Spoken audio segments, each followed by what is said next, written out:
જય માતાજી. અંતિમધામ આશ્રમ દ્વારા અમે યુવાનોને આહવાન આપવા માંગીએ છીએ કે તમારા ઉપર આ રાષ્ટ્રનો અધિકાર છે અને જવાબદારી છે. જો તમે નિર્વ્યસની હશો અને તમે ધર્મને ધારણ કરેલા હશો તો હિન્દુસ્તાનનો ઉદય બિલકુલ સત્ય અને સાચા માર્ગે થશે. પરંતુ ભારતની અંદર આજે ડિપ્રેશનના કારણે અમુક યુવાનો પીડાઈ રહ્યા છે.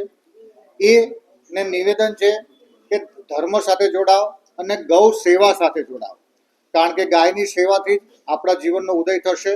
અને પ્રકૃતિ સાથે તમે રહેજો. આ જીવનની અંદર 5 સારા ઝાડ વાવજો. અને મારું એક સૂત્ર છે કે જેણે જીવનમાં એક ઝાડ વાવ્યું નથી એને લાકડાથી અગ્નિદા લેવાનો અધિકાર નથી. મોજ અસ્તુ. અંતિમધામ આશ્રમ દ્વારા ગુરુ પૂર્ણિમાના દિવસે બ્લડ ડોનેશન કેમ્પનો કાર્યક્રમ છે. જે પણ વ્યક્તિ એના ગુરુદેવને માનતા હોય અને જે પણ વ્યક્તિ એના ગુરુદેવને સમર્પિત હોય, ગુરુદેવ આ જગતમાં હોય કે ન હોય, પણ તમારું 1 યુનિટ લોહી રક્ત તમે અમને અર્પણ કરજો. આ રેડક્રોસ સોસાયટીને આપણે અર્પણ કરીશું, જે થેલેસેમિયાના બાળકો માટે કાર્યક્રમ કરી રહ્યો છે. અને તમારું 1 લોહી રાષ્ટ્રમાં શાશ્વત રહેશે અને તમારા ગુરુદેવને અર્પણ રહેશે. કારણ કે સતયુગમાં જ આ થતું નહોતું.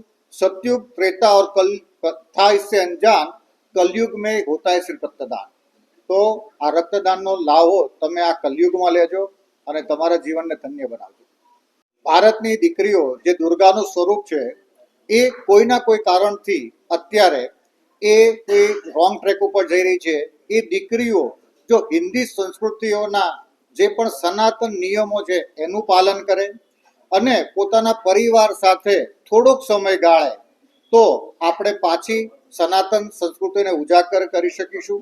અને દીકરીઓને વિનંતી એવી છે કે મોબાઈલ અને મીડિયાનો થોડોક ઓછો ઉપયોગ કરીને પોતાના કોઠા સુધી ઉપયોગ કરે અને એની અંદર પણ ધર્મના અને બીજા કાર્યક્રમોનું નિહાળ કરે. અંતિમધામ આશ્રમ દ્વારા અમે દીકરીઓની ગૌરવ અને વ્રત દત્તક લઈ રહ્યા છીએ. જે દીકરીઓને ગૌરવ અને વ્રત કરવું હોય એનો સંપૂર્ણ ખર્ચો અંતિમધામ આશ્રમ ભોગવશે.